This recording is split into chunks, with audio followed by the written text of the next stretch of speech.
Okay, if it is Wednesday at 3 p.m. Eastern Time, of course, that can mean just one thing. It's time for the goRIA live stream. I'm Chuck Vela. And as always, I'd like to take this time on Wednesday afternoons to kind of put some attention on what is new on www.goria.com. And this week, we have a really good treat. We have April Rudin, the founder, of course, of the Rudin Group, and a very well-known marketing guru. And in just a moment, I'm going to play a little snippet of the podcast that just dropped this morning. But in broad strokes, what we talked about is marketing your new RIA.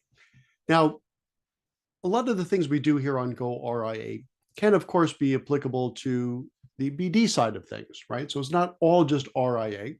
But what I do like to highlight is when we're talking about something such as marketing, which clearly crosses the borders, right?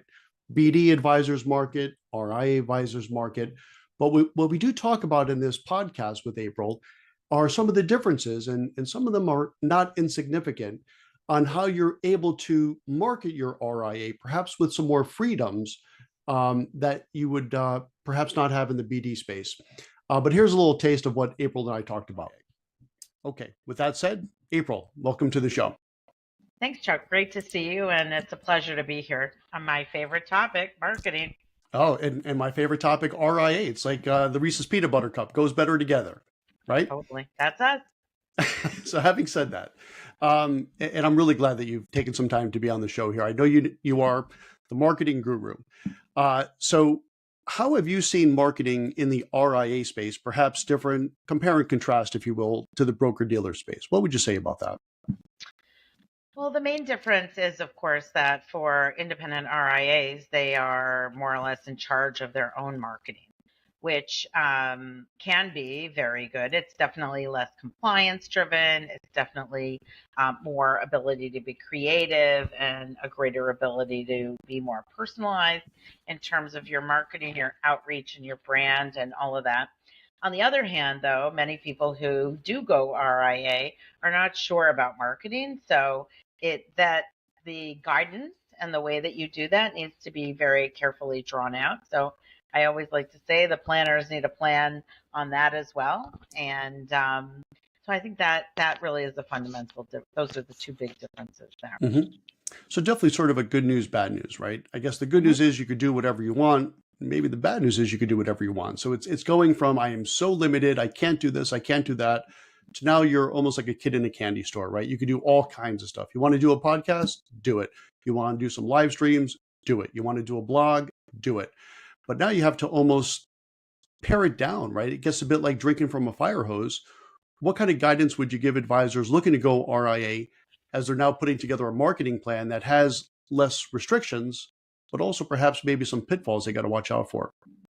So great question, Chuck. Well, I always say to people, just because you can do it doesn't mean you should do it, right?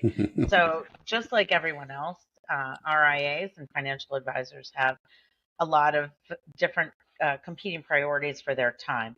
The question would be, just thinking about it like asset allocation, is the time that you're going to put into it worth the return that you might get out of it?